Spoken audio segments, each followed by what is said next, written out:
ABCs and it rings the bell. Right? Yeah. That's how it's done. Hi everyone.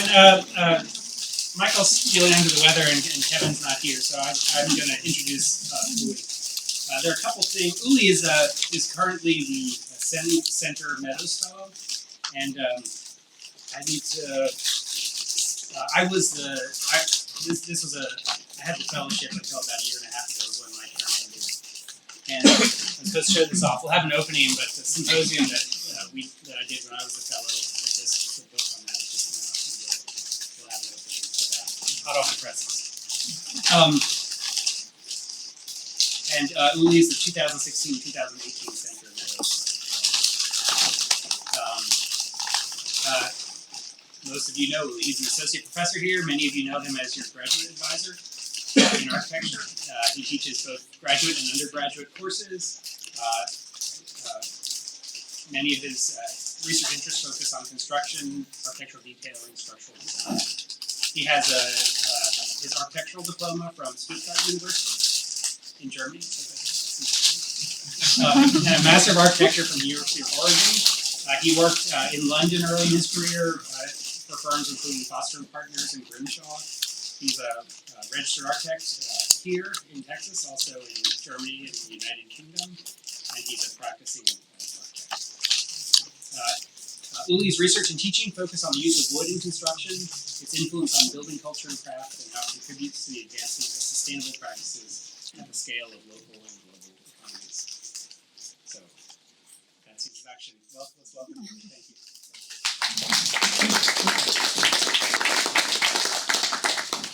Thank you for coming here today. Thank you for the Center for making these venues possible, and thank you to the directors, Michael and Kevin, even though I seem to be driving them away today. I want to talk about concrete today. So my love of wood began when I was studying in Germany in my hometown of Stuttgart, and I'm originally German, but also have Austrian heritage, and it didn't take me very long to discover the little Austrian province of Vorarlberg, which is the westernmost province bordering Switzerland and the Lake of Constance. And it didn't take me long to discover that province and its unique building culture, which is heavily based on timber construction. So after practicing in London for several years, I began teaching here, and along with that, I had the opportunity, obviously, to develop a research agenda, and that led me to look at Vorarlberg's architecture a little bit more closely. That research culminated in my book, Sustainable Architecture in Vorarlberg, which I published in 2010.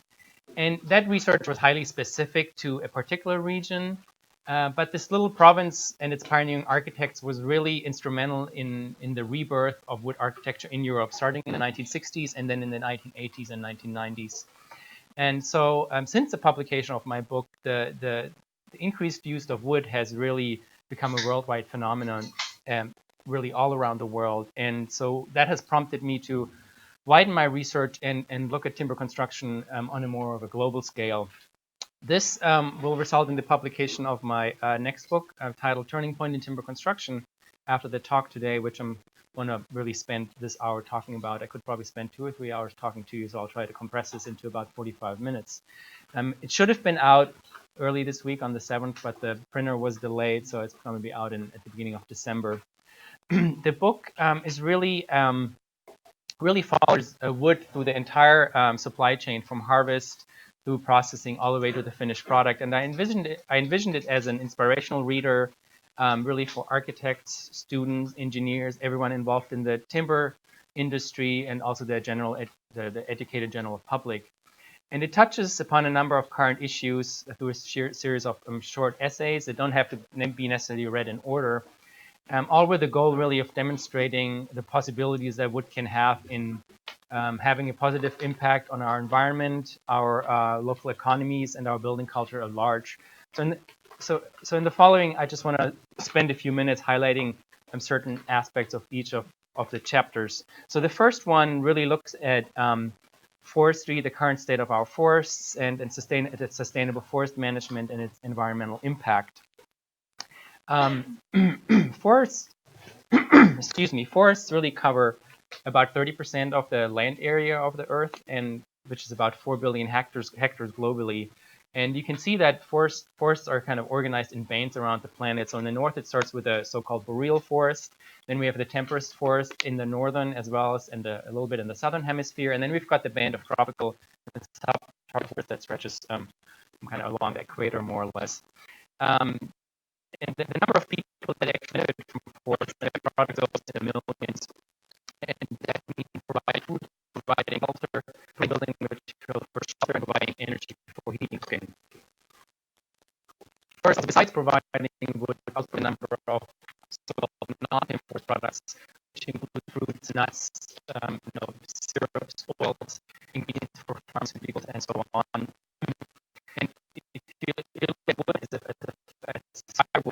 firewood, wood fuel as such as firewood and charcoal, it's estimated that about 2.4 billion people in the world are the sources for heat and cooking, and also the equal region in emerging markets and developing countries. Forests also play a big role in the hydrological cycle. They, in protection of erosion and flood routes, which is pretty help to prevent desertification and also are essential to supply a large portion of our fresh water through watersheds.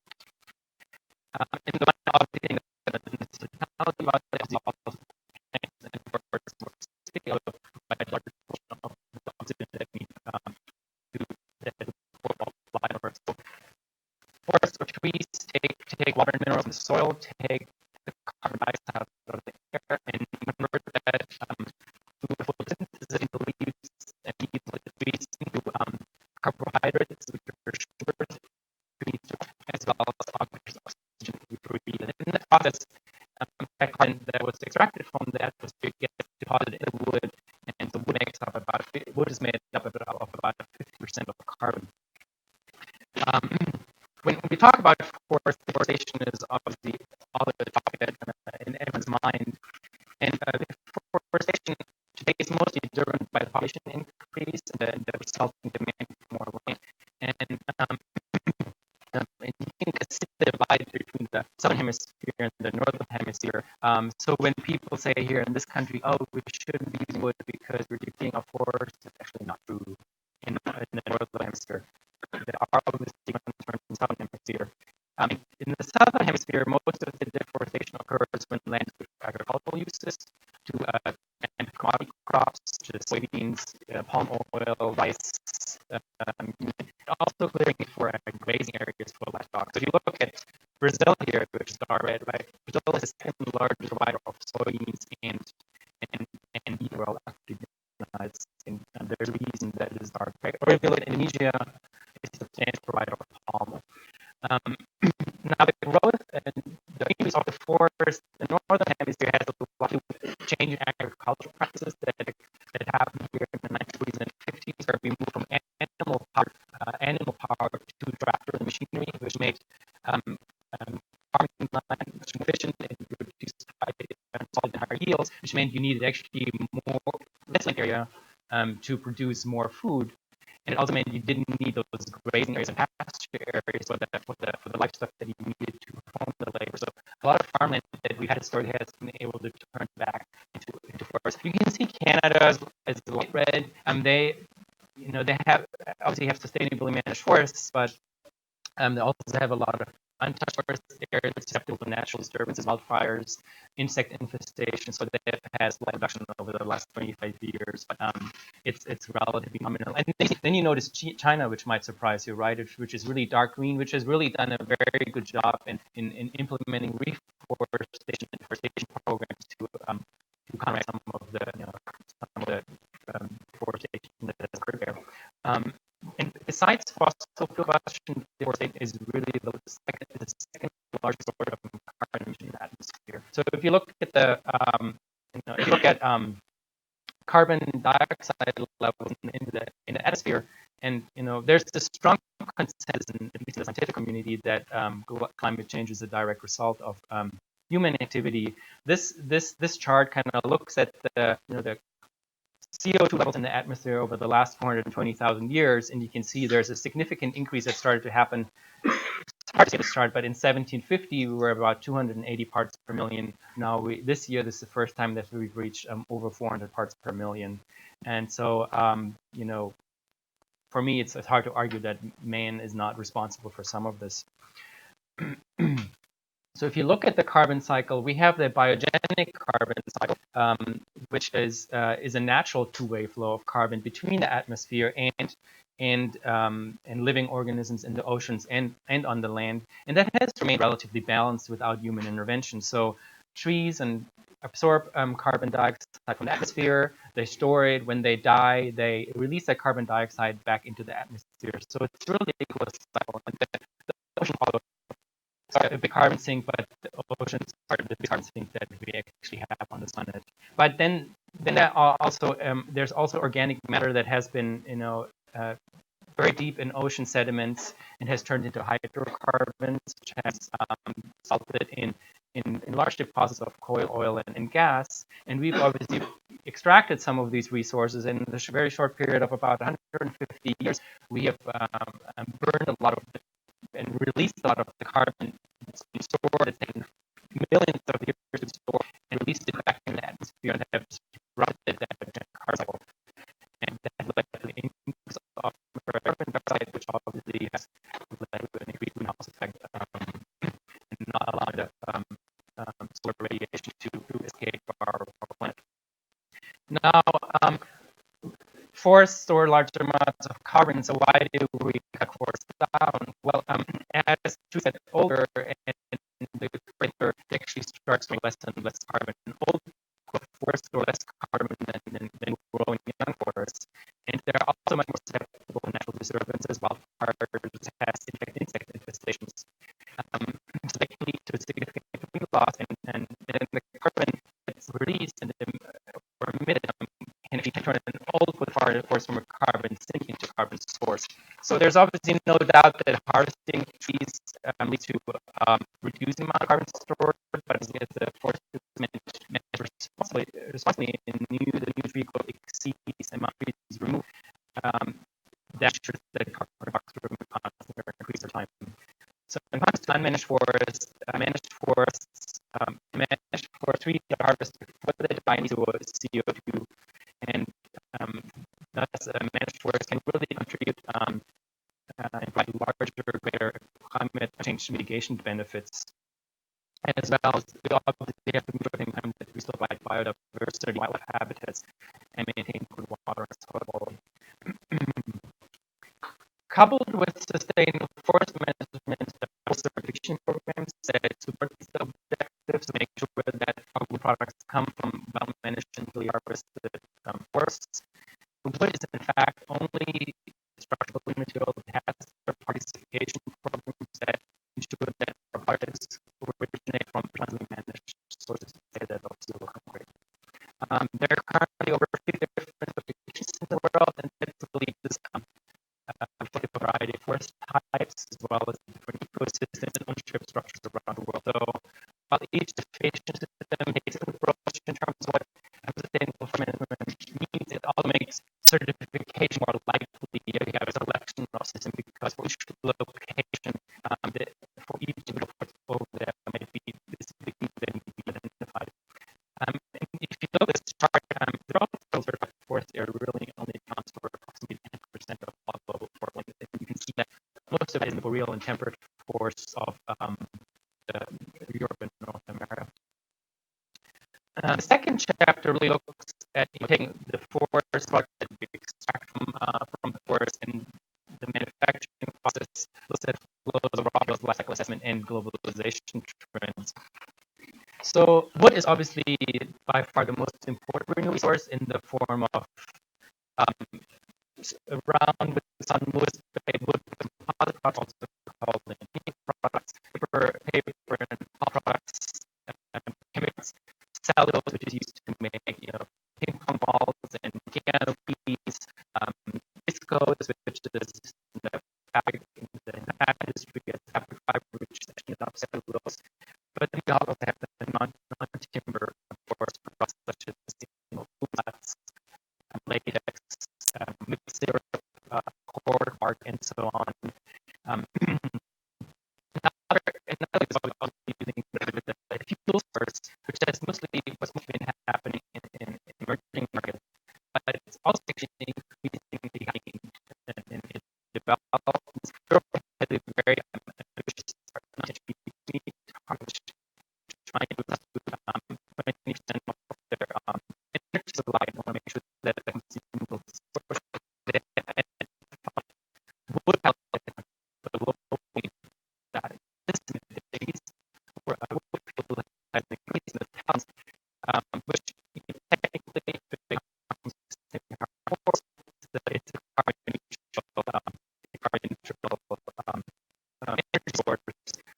those obviously carbon forecasts are based on some world that are unpredictable in terms of many climate change in our environment, in our forests.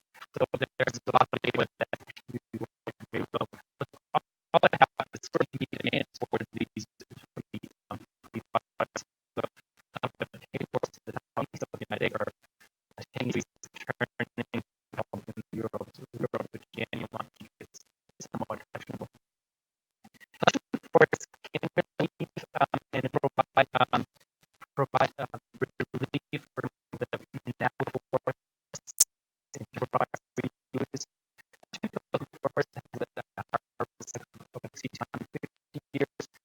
The rock and some of the cultivation forests have some industrial harvests such as and eucalyptus actually are 30 years. But again, they're all burned, especially the crop countries that for replacing old growth forests. The long-term capture of carbon dioxide from atmosphere is called carbon sequestration. So when we harvested reducible and building materials, they continue to store carbon along the carbon coolant along the wood products. So we can really therefore keep the carbon catalyst out of that for the life of the structure. And then the logging out forest and the scaling for to make room for more wood to grow, right? And again, capture more carbon. Wood products actually make a lot less energy in the production than other build products and cause lower carbon dioxide emissions, therefore. And so substituting some of the more energy and carbon intensive wood products such as aluminum, steel, and concrete for wood can result in substantial carbon savings. We've also made our buildings very energy efficient in terms of operationally, but that means embodied energy in our buildings energy that you used to make the product and store in the product themselves is starting to make a much larger percentage of that overall life cycle reuse of the building. So, and the primary structure obviously takes a lot of that and has the mass in the building. So choosing wood as a low carbon and low level fuel and material is to our carbon.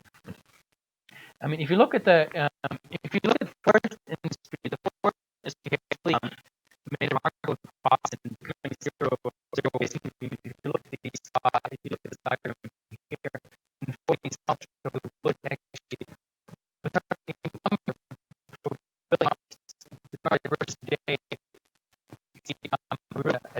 as a point where it's a zero waste industry. There's a large portion that's turned into lumber for construction. There's a large portion that goes into facility for the and then stuff that can be used is actually used for those facilities power. Those facilities about 7% biomass something out of Texas to be powered and run. And technically, if it would come from a sustainable forest, it's a carbon neutral energy source. And we've obviously a lot of technologies that have made that will be a lot more efficient. I mean, there's disease and looks that we're making the best use of materials at hand. So we get scanned and classified and different use. Using wood are rewarded by a lot of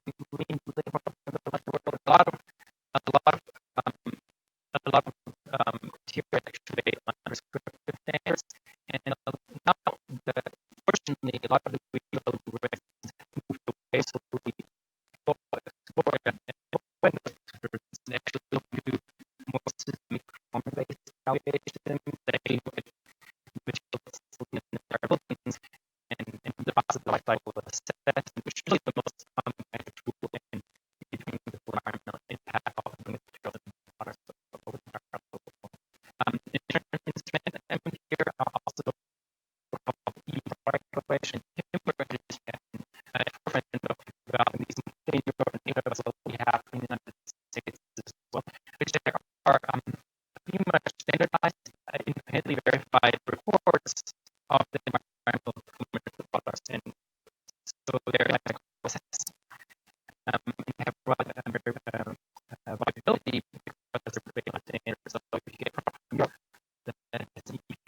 technology that is valid anywhere across the world as well, in the United States, Asia, anywhere else. And what happens here, the EP is relatively complex information about foods and manufacturing impacts in a very neutral and concise fashion, making product comparisons very, very easy for end consumers. It's also been determined that LCL comparisons with wood versus other building materials, wood performs a lot better over its life cycle than other building materials in terms of embodied energy, greenhouse gas emissions, acidification, potential air and water, and pollution, other impact indicators.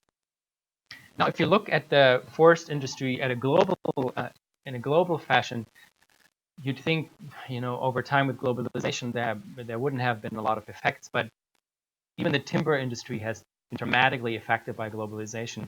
So initially, a lot of the timber was harvested and processed close to where it was harvested. So secondary processing facilities rose by because transporting the logs was really important, and wood was a commodity with relatively low value. Now, what's happening increasingly with globalization and going down dramatically, and countries, especially emerging markets, having very competitive labor markets. Some countries, such as China and other emerging economies, actually exporting entire logs from countries that are rich in timber resources, United States, Canada, and actually in order to feed their own industries. So they purchase up a lot of the raw lumber that used to be processed in this country and other countries, and process them cheaper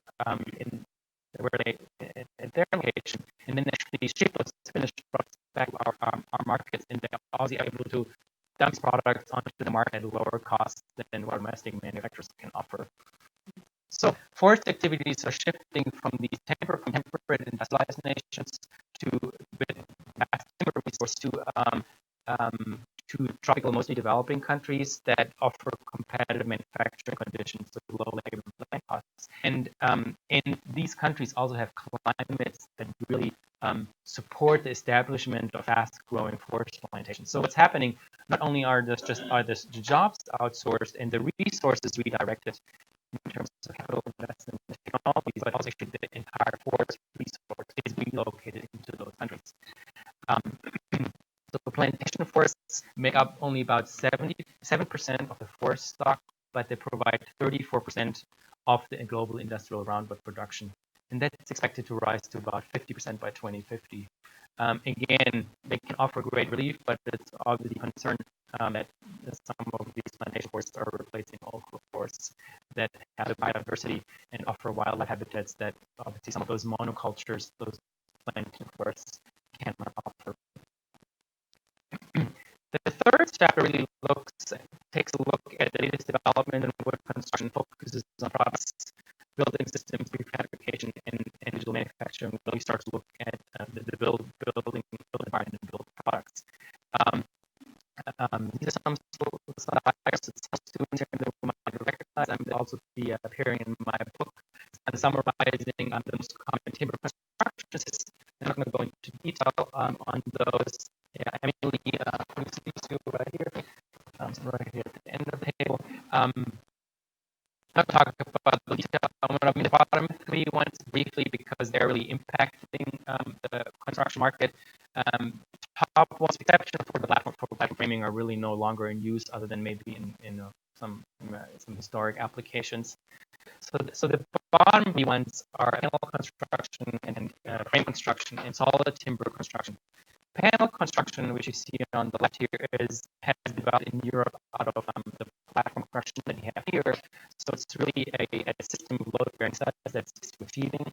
However, Europe has developed this into an open building system, fully fabricated, comes completely insulated. So there are these panels that four walls and single panels that come fully with insulation, waterproofing, cladding, interior finishes, windows, and so there's a high level of prefabrication, also the high level of optimization possible within that building system.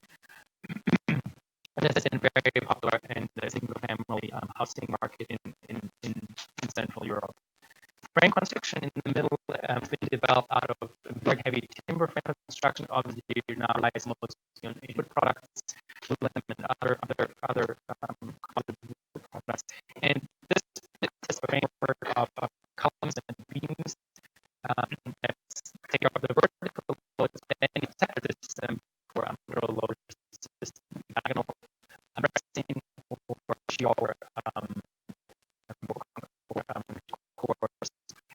And this is really over system where the function of load and load are completely separated. The last one on the right, solid mass construction, which has really been more out of ecological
common sizes, up to about 6, to 10, up to 60 feet long. You're really limited by what you can transport around the world. What these products also do is they take advantage of they increase the value of force as the resource. They take advantage of the so small time and machines that would otherwise be low rate raw material and turn them into high value commodities with great structural properties. So they're made up out of let's say boards, veneers, strands, individual fibers, and get by pieces of other forms of fixation to form large form of product. Obviously, made rather than solid wood that is affected by effects and inconsistency are very homogeneous and uniform products that have reduced dwelling properties, reduced dimensional deformations. Now, when you're building with wood, you're never just building with wood, just like with every other building material, right? Most buildings that you see are hybrid constructions, and so hybrid construction is really taking a combination of different materials and combining them, taking advantage of the strength of a particular material while compensating the weaknesses of another. So even if a timber building will have metal connectors, right? And examples of other hybrid construction systems are pre-stressed concrete, construction or post-tension construction, that uses the high tensile strength of steel and combines it with the compressive strength of timber.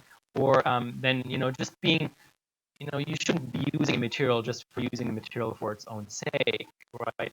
So if you're building timber, you might be using concrete, which is multi-story structures a lot of times on the ground floor where you need larger fans, or commercial for retail purposes where you need for walking. Also has a nice side effect that keeps the wind away from moisture and water and away from any timber impact and damage on vehicles, for example. A very important research area has been the area of wood concrete construction, which really looks at the composite action of wood concrete, taking advantage of concrete's compressive strength and wood tensile strength, and making slabs for multi-story construction, which adds more mass. First of all, it also at times fulfills fire requirements for the codes and improves fire systems, and also contains independent and air sound circulation that you get in this particular frame construction where you have significant that. So it's just a matter of combining materials and by acting on it at all costs.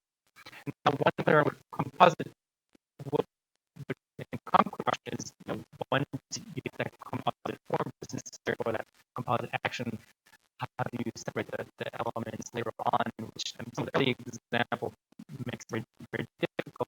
Their later recent developments, connections, mechanical connectors to connect the wood and concrete with each other, which you can see that the truss here actually concrete and wood are produced significantly in the site with mechanical connectors, so at the end of the building surface side, these materials can easily be separated and destroying contaminating and then fabrication is something that's always really, really important in timber construction. And even the, carpenter in very early days endeavored to prefabricate as many components and connections as possible on ground, making sure that it was a rated structure. So that can really be considered to be one of the earliest forms of prefabrication. Now, modern prefabrication techniques today offer an alternative to conventional practices, which are often plagued by inclement weather, exceeding limits on delays, and flood condition. So the prefabrication allows construction processes to occur simultaneously rather than in a linear fashion. The construction processes can be shortened, and buildings can be erected faster. Processes are everything in the weather offers fine and safer working conditions for better quality control in the factory setting. It reduces the waste on site. Most of the waste generated is actually generated in the factory, very easy to reuse. And so once the waste on site, separating waste into different waste is increasingly impossible. And then the other nice effect is that construction on site is a lot faster, reducing noise, impact, and other disturbances in potentially relatively densely settled settings. You can typically divide prefabrication into three types of components, elements. The prefabricated component, which really just beams and columns that might be pre-drilled and to receive fasteners and pre-cut to receive types of connectors.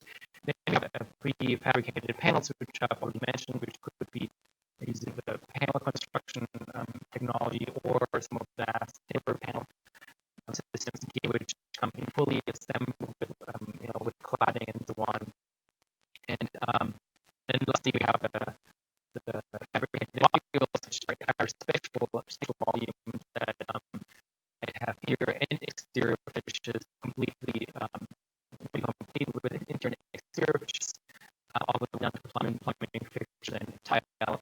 And those systems are very suited for relatively buildings that have relatively short spans, obviously residential construction, mostly or residential, but also hotels, student dorms, and so on. And we look at the history of fabrication. A lot of the systems that were developed in the 50s and 60s that were mostly steel, they were really based on a system of highly uniform parts with relatively standardized dimensions, and which kind of really limited the flexibility and also giving the building a unique identity. So there's a reason that these systems were very successful. Now, with the computer control technology, fabrication technology that we have to get a very customized solution. And so mass customization, which is a process that commonly used for the manufacture of many consumer products. A good example would be Dell, right? When you go to the Dell website, you can customize your computer. You can say you want this type of memory, you want a graphics card, but it's made of a set of standardized components. So it all means that no two Dells are going to be alike, right? And this is pretty much the same technology that some of the new building systems constructions are trying to build. So rather than reinventing the wheel and coming up with a new building system every time we design a building, which is pretty much happening currently, but also not being so close-minded and restricted by a prefabricated system that doesn't offer any flexibility, the open building systems really offer mass combination and for a variety of type of qualities and being able to achieve custom built buildings that diverse and client needs. And this is obviously fueled by digital fabrication, and digital fabrication has made that possible because it's possible to manufacture all different sizes and shapes without lots of productivity. However, my criticism of some of these technologies would be that a lot of times design methods don't take into account wood's distinctive properties. It also offers knowledge in necessarily elaborate geometries, which those might have been made through digital modeling, digital fabrication. But in the end, when these elements come outside, which sometimes there are thousands of them and they're all different, they're still essentially a simple unit on site. It's not overlaps working together. So efficiency kind of gets lost when you're not putting them together.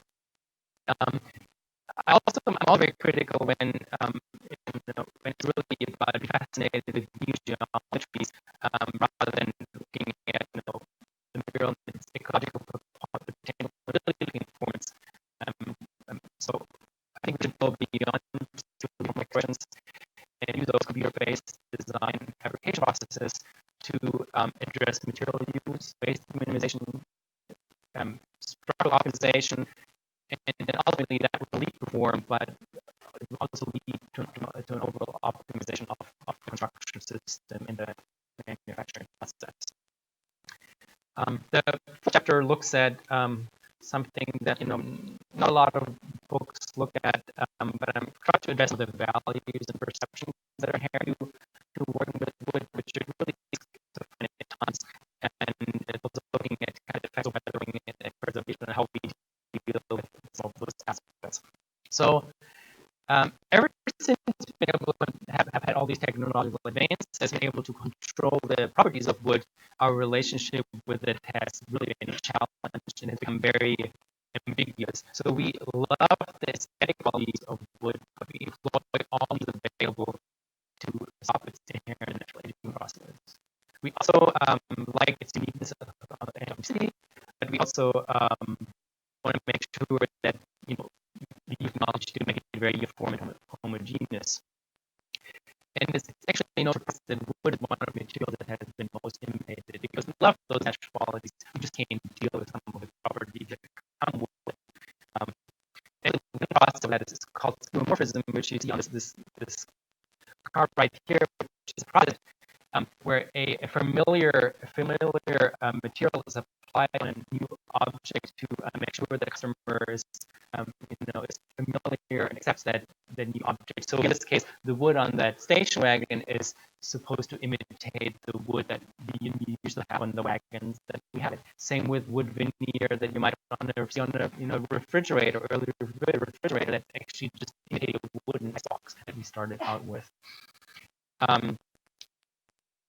And what's interesting in the process of imitation and some of the artificial wood laminates are trying to be as natural as possible, with knots and deficiencies and defect discolorations, which you can see up here. Right? You can see this is like wire.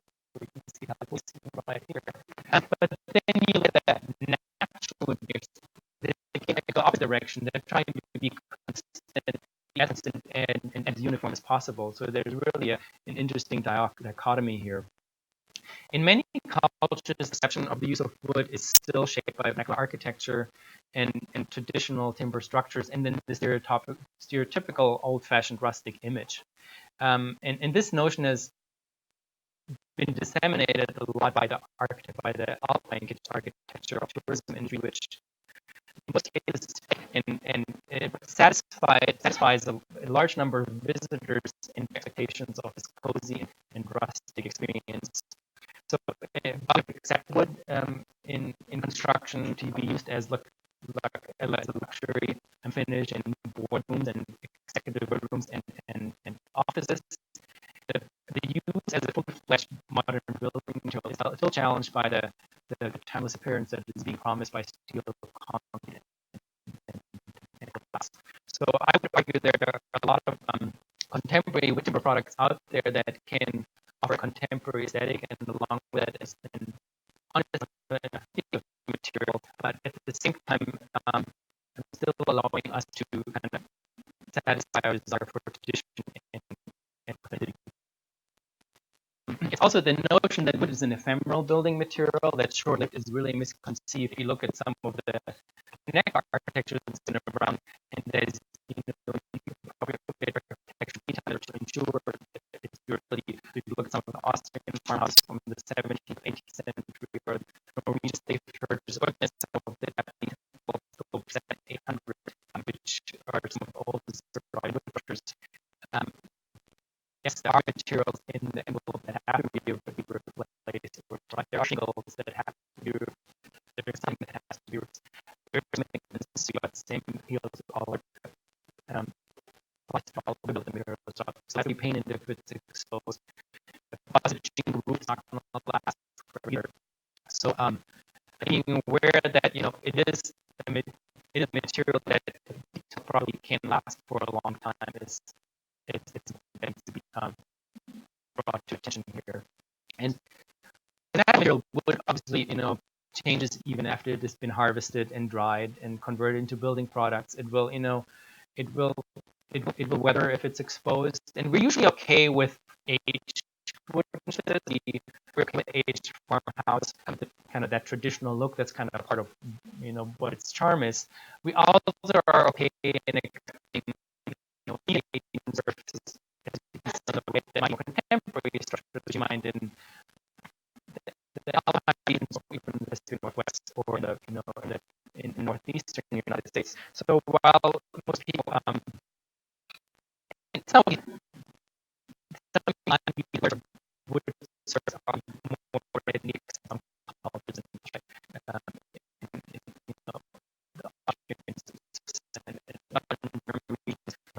treat those treated recyclably, part of the world here we're putting it to look like it was just the yesterday.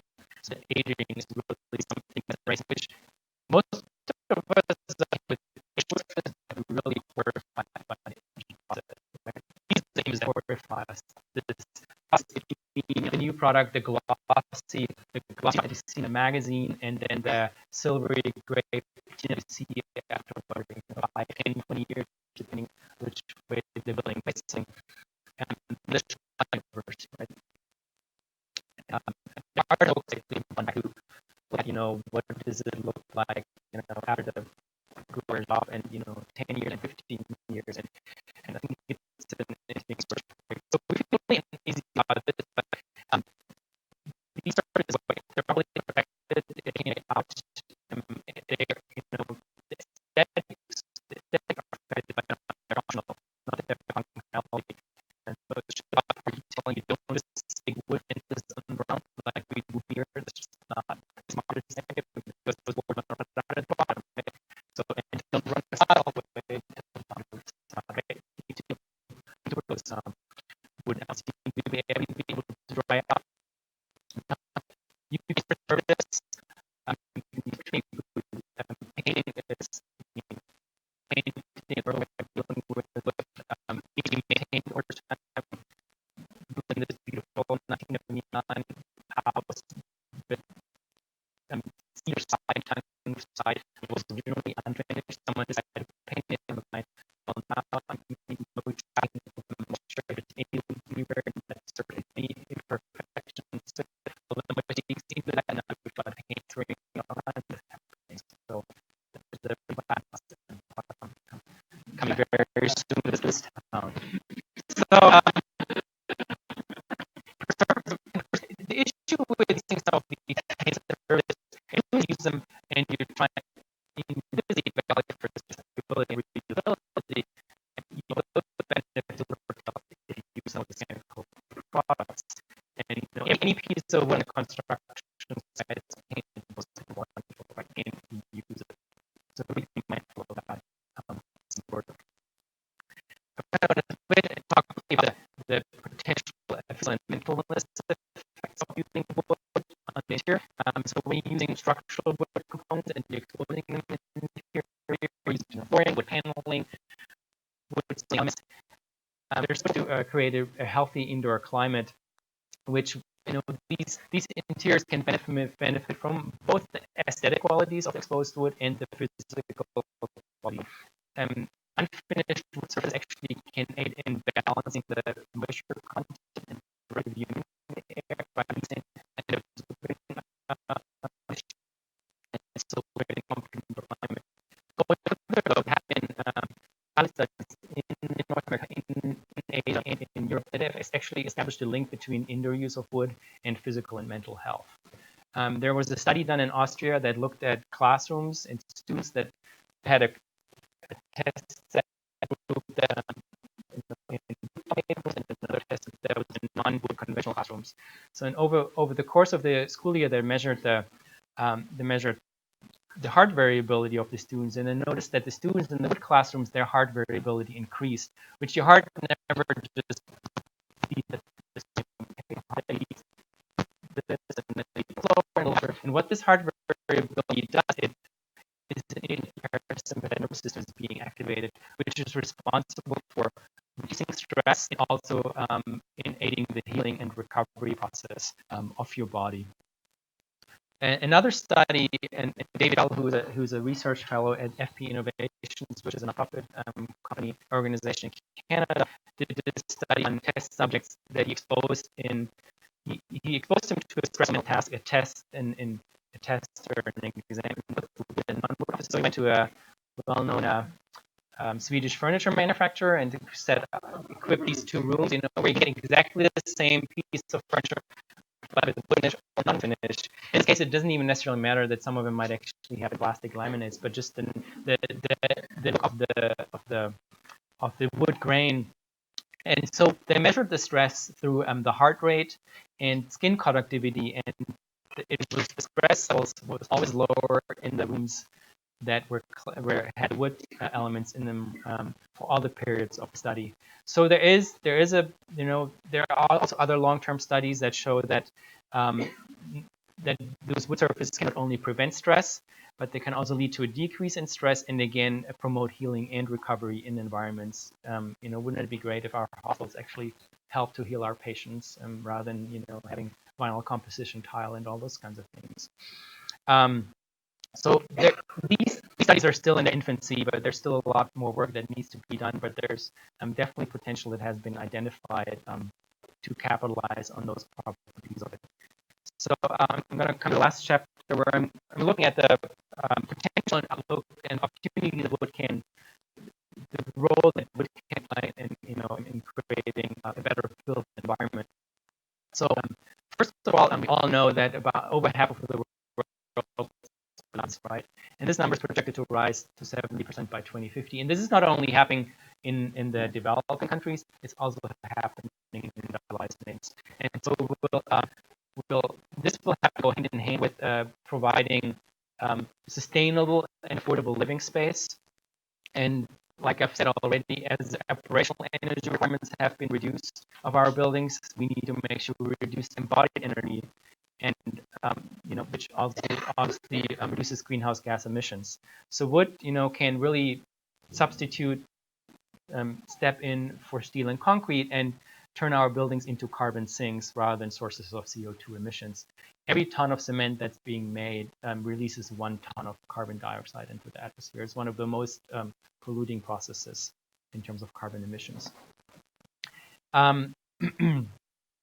There's obviously kind of debate, what do these buildings look like in the city? Some people think it's made out of wood, it should have wood cladding. Well, how many steel and concrete buildings do you know that wear their materiality on their sleeves, right? I mean, yeah, there are some that express their structure, but there are plenty of buildings that are clad with materials that are appropriate for their context. So there's nothing wrong with cladding wood buildings in materials that are appropriate for their setting. It could be a brick veneer. You can expose some of these wood surfaces on the inside, but even if you don't, you're still making sure that your primary structure is made out of a material that has that has low embodied energy and has a high carbon storage potential. And then it's not just about new construction and building new neighborhoods, but it's really also just capitalizing on some of the opportunities that exist within dense inner cities and the refurbishment of existing building. So if you look at extension and infill developments, prefabrication in wood can really make these very fast construction processes that really minimize disruption and pollution. And a lot of cities now are dealing with high levels of particulate emissions, which are obviously generated by vehicle exhaust, but also construction processes obviously contribute to that significantly. And the more vehicles and trucks you have going into town, the higher these particulate levels are going to be. Wood has a better strength to weight ratio than steel and concrete. So a lot of the buildings that are existing buildings that we have, there might be low-rise buildings, 2-3 stories. was to have significant structures to actually take advantage of the embodied energy and adding to them roof additions timber with this lightweight, and again the prefabrication coming in and increasing density there. Like this project here in the center, this was 2-story house in the 1960s, while the people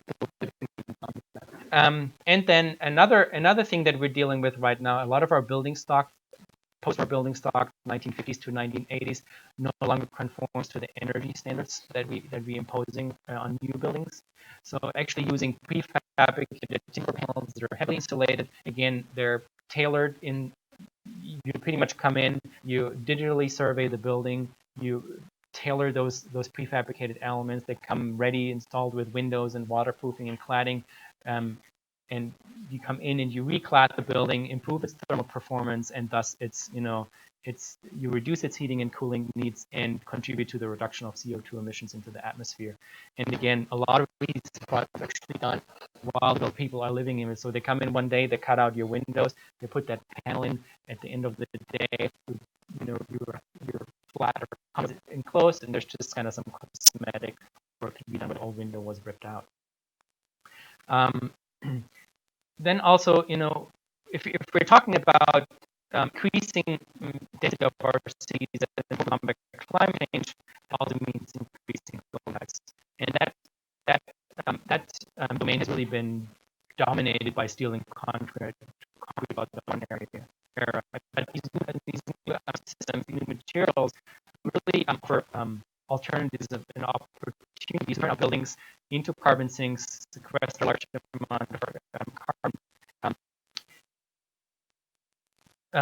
Fire resistance is obviously an important issue, but if you compare timber construction with a campfire, the stick framing that we have around here, those are the key links.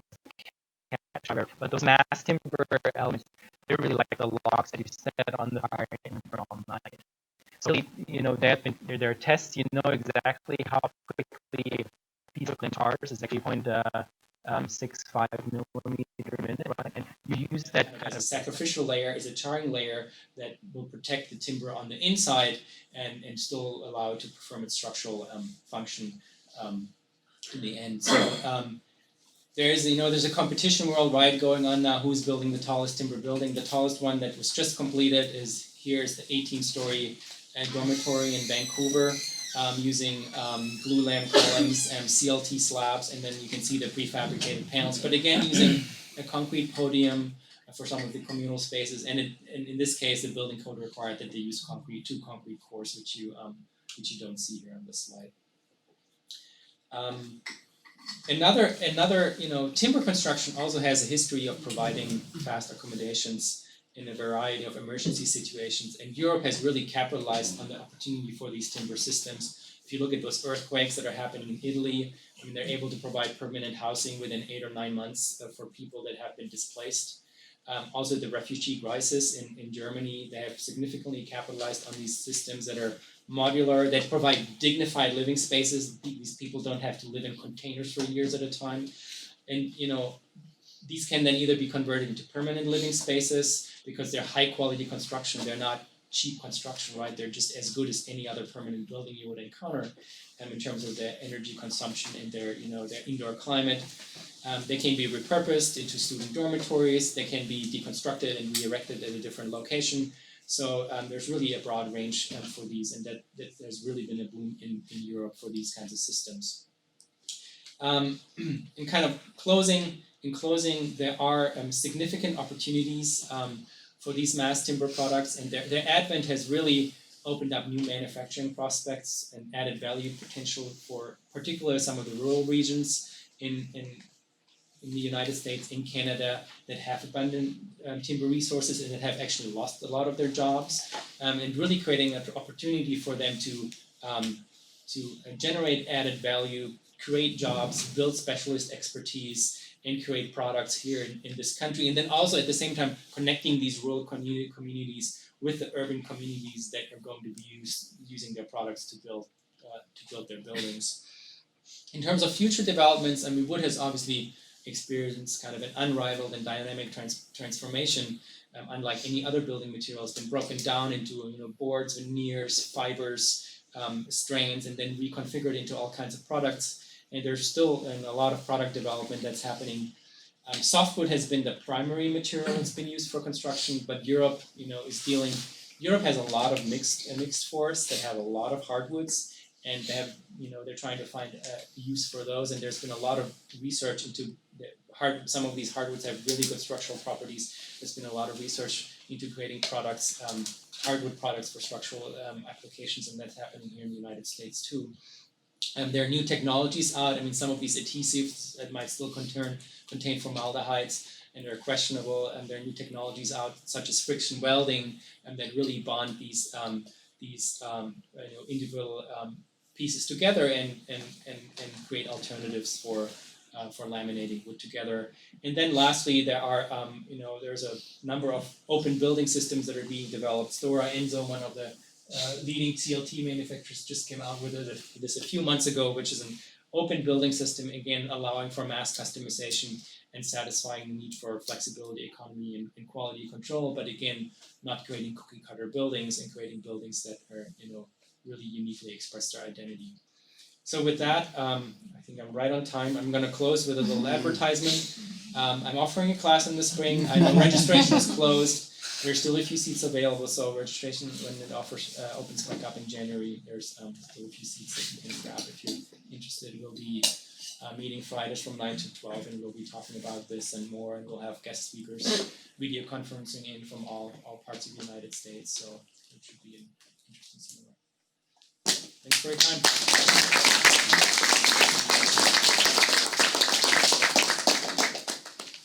I know many of you have classes at 1, but there's a potential to hang out for 20 more minutes or so, 15, 20 minutes, and ask more questions. What I'd ask is if you need to go, maybe you could leave now, like go or stay. Get out.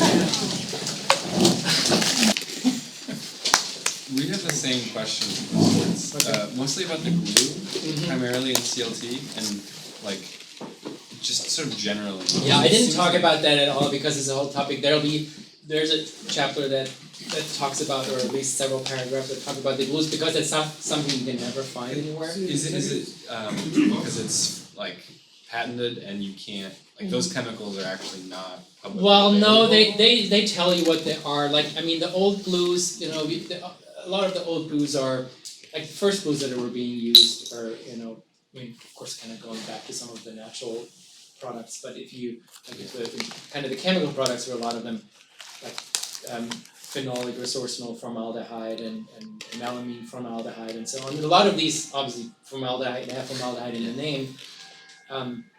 Some of these release formaldehyde during the bonding process, but then don't release anymore after they're cured, like phenolic resorcinol formaldehyde and resorcinol formaldehyde. They don't release any after they're bonded, but urea melamine formaldehyde, which is funnily enough used for a lot of the panel products that we use on the interior that still releases low levels. They have developed new glues that are in California as well. We're leading on that. They use it using they have developed NAF glues, no added formaldehyde, that don't emit any formaldehyde. But then the CLT panels, they actually use polyisocyanate glues that don't have formaldehyde in them at all, so they don't emit. But they're still a chemical product, right? Yeah, I just wanted the testing process for I'm still skeptical that in 40 years that glue is going to.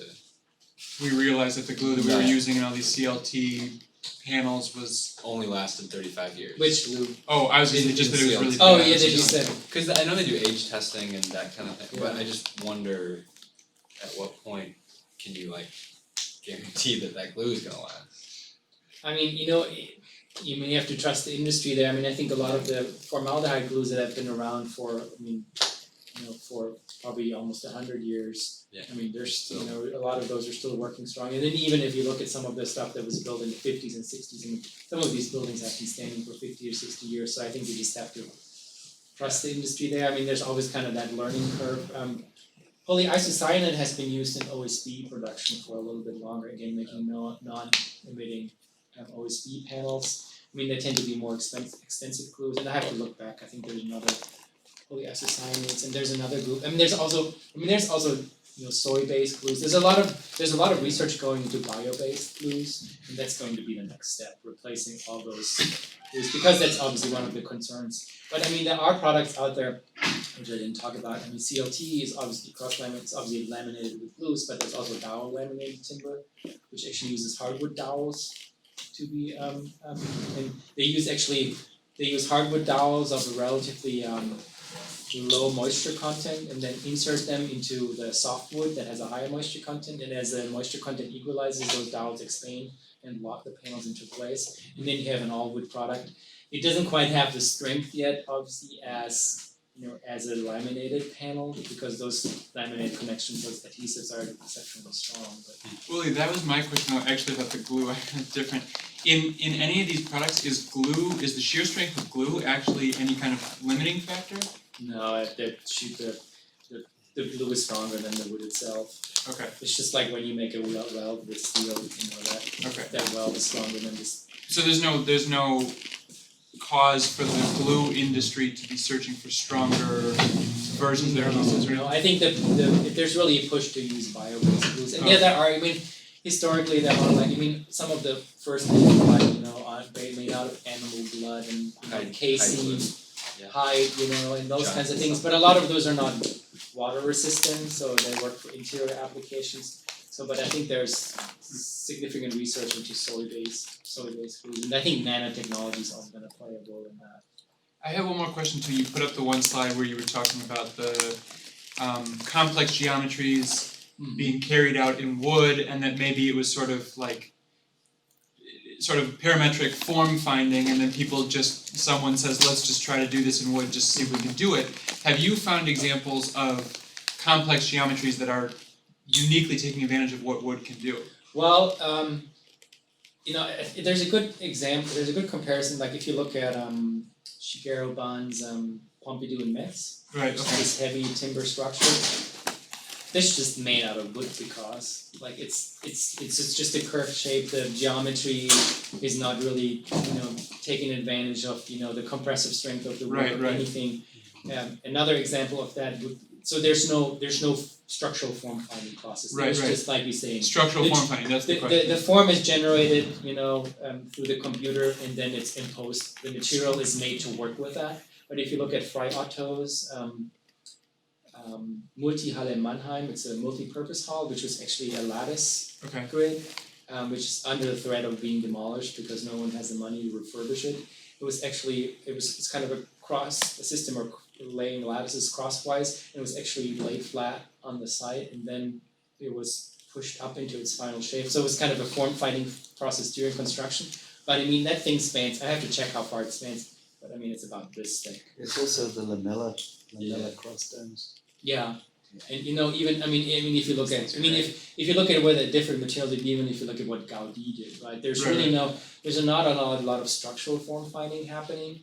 And that's a nice phrase. I've never heard that before. Structural form finding. Yeah, it's just all about making the coolest shape, which I'm ready for that phase to end. Yeah. It might never end. It might never end. Yeah. Cool. So just in terms of the two of you being here, you having just done critical mass, which was an ode to stone and concrete, and now yours an ode to wood. Well, yours is more to masonry, right? I guess you're doing concrete masonry. Yeah. We like trees, I like rocks. Yeah. We're tolerant people. So, aside from duking it out on the sustainability front,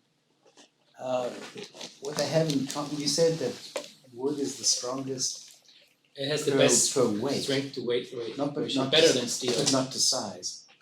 No, not to size. Yeah, to size is steel, right? Yeah, to size would probably both carbon, whatever, carbon Right. fiber, yeah. So that just raises the question of sort of whether you talk about mass, is it actually weight or is it massiveness? And surely wood would pass the massiveness test, Yeah, if not the weight test. In the sense that a glue lamp or Especially these a newer solid wood systems that are wall. like mass wood. Yeah. They're Yeah. literally called mass wood because there's so Yeah. much. Right, and so it's not really the weight question that's here, but it's a sort of a sense of solidity question. I mean, Sense that's of consistency. the foundation of what I'm Yeah. definitely that. Yeah, and I mean, those, like this mass timber construction, Mhm. like in this country, it'll never be competitive with the stuff that's built on West Campus, Yeah. the 5-story stick frame stuff. You just can't compete with that on a cost basis. Yeah. It's not about quality construction, right? It's just about minimum investment, maximum return. But it can really, once you get to above what you can do with stick framing, 5-6 stories, Mhm. then really competing with concrete and steel. And I think in terms of embodied energy, I think masonry is really, I mean, well, at least brick masonry is relatively low there. I don't know how concrete is. Stone is low, concrete's higher. Yeah, concrete is higher. And Uli, do you feel personally committed to being the practitioner that brings this technology to Austin? It's we're like I talked to a forester once and I didn't show a map of the United States where the forest grows. We live in this part of the country that does not support any significant tree growth. East Texas included? No, not East Texas, but like where we are. Yeah, East Texas. Yeah, it's like 3 hours away. Yeah, East Texas has obviously significant softwood. Yeah. Yeah, it's just a difficult environment because you're not somewhere that has significant timber industry. I would like to, but I mean I haven't had the opportunity in terms of personal projects to bring this. Mhm. I mean I've had people contact me, we really want to set up expertise in Texas, but then I never heard from them again. I mean I know Lake Flato is supposed to be building a hotel with what's her name, Liz Lambert, out of CLT supposedly. I think that might be the first CLT building that's going up in Austin. I mean it's not a material wood that's specifically been cultivated in the region, but neither has stick frame construction is obviously it does exist here, but again then steel is not a regional material either, right? No, right. I mean, masonry maybe, right? Where does glue lamp come from? The glue lamp Glue forest in lamp Canada. trees. Canada. We Comes get a from lot of our wood. Comes from glue lamia. Yeah. We get a lot of our wood from Canada. Yeah, what's interesting, I don't know what this, trade agreements and things will do with the timber industry. And obviously the Department of Energy had this competition where they declared 2 winners, one a shop project in New York and one a Lever Architects in Portland, where they're both building 10-story buildings that are getting research funding from the DOA to develop these new systems. I don't know if there's going to be more research funding in the future. These trade agreements might make, changing trade agreements might make wood a lot more expensive. Like it was interesting, I talked to an architect in London, Andrew Wow from Wow Thistleton, who's really at the forefront of timber construction in London. And with the Brexit, the cost for timber went up 10% overnight because the pound fell with respect to the euro overnight and never recovered. But presumably there's something like an East Texas Lumber Association. Yeah, I mean there's like the Chamber of National, Commerce, there's Softwood yeah. Lumber Board. I mean there are probably some organizations here that. So they might give you a sweet deal.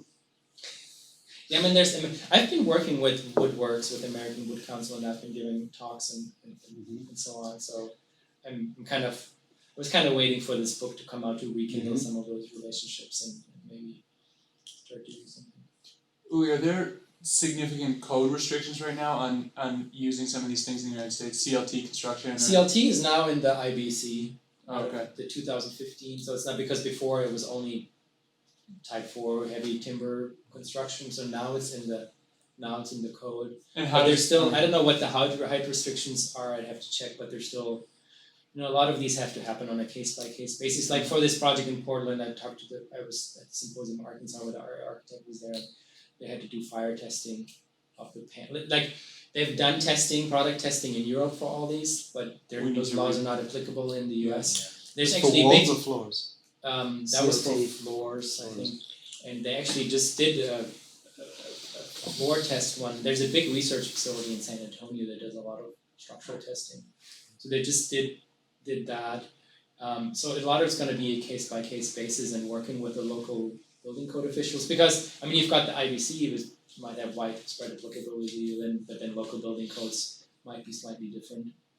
The code is full of like alternative means of Yeah.